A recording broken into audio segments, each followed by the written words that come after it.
Assalamualaikum everyone. Magbabahagi na naman ako ng salitang Arabic, dalawa kung tawagin pero isa lang ang ibig sabihin nun. Ang bintana. Ang bintana sa Arabic ay nafida o kaya shubak.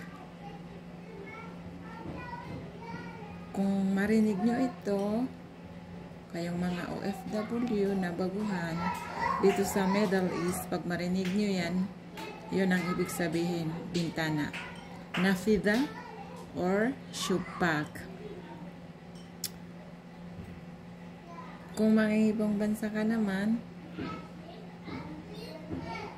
at least may idea ka. Kung hindi naman, at least alam mo, di ba? Hanggang dyan na lang po. Thank you for watching. God bless us.